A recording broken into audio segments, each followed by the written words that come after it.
So this is nothing new, but we all know who Brie Larson is. She is the actress cast to play as Captain Marvel in the upcoming new MCU flick that I think it comes out next year sometime.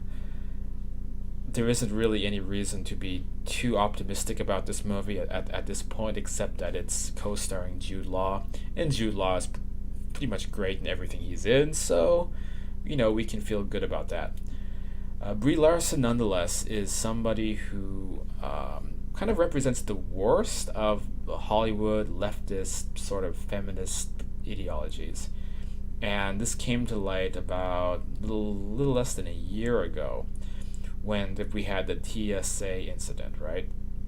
And this was a perfect example of how the left hijacks these causes and how people with Brie Larson's mindset, they can have all the success in the world. They can have, in her case, millions of dollars, just unbelievable amounts of success, but still, because their feelings about themselves, because their self-esteem is shit, they have to find a way to still be the victim and still blame a some kind of other for all of their woes in life.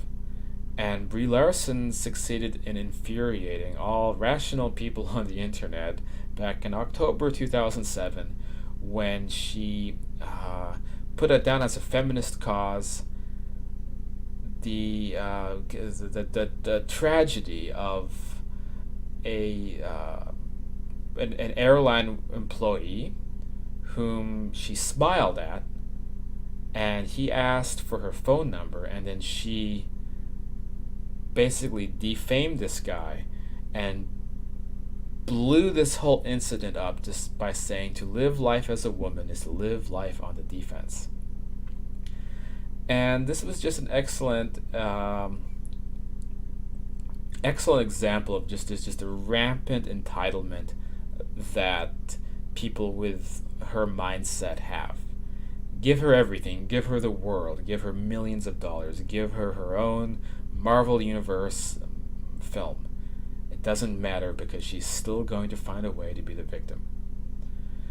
And just as a recap, some more context about this. Basically, she was at the airport, and there was a TSA agent that probably interpreted a signal that she sent his way. In this case, she smiled at him, and he thought maybe he recognized her, maybe he didn't, but he thought, hey, maybe I have a connection with this woman. I'll ask for her phone number. And so Brie Larson did what a lot of feminists do, is that she took personal offense against this. And what's funny is if you look at Brie Larson's Twitter, you'll see actor, mushroom forager, scuba certified diver, Scientific American subscriber. Why are you bragging about that? So you subscribe to Scientific American? Who gives a fuck? Captain Marvel, generally stoked, and this was funny. Dog mom.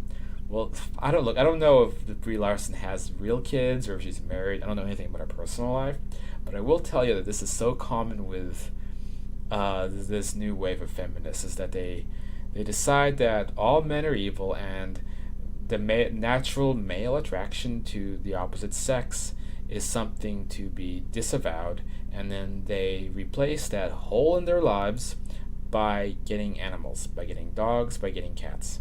And they end up growing old with these dogs and cats while reminding themselves on a daily basis that they made the right decision by renouncing men and just being bitter and mean and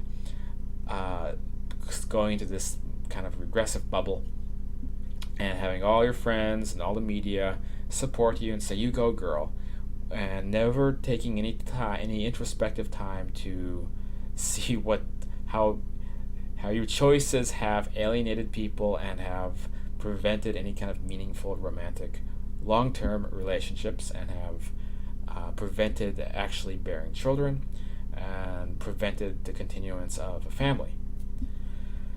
So remember, when you look at this, this disaster on her Twitter feed, you'll see a lot of interesting comments like Andy York saying, how is a guy supposed to win? He thought you were pretty and asked for your number. It's not an assault.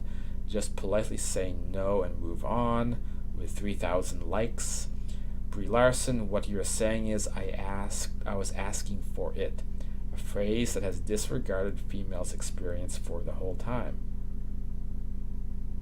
So, so she's just basically she's basically conflating a man asking for her phone number with like some kind of sexual assault, like as if she had been assaulted and then suggesting that the guy did nothing wrong is victim blaming, as if she were a victim of anything, which she wasn't. So, look, this is nothing new, but I will say that uh, just based on this this just horrific attitude by Brie Larson, I don't think I want to put my money behind Captain Marvel. Right?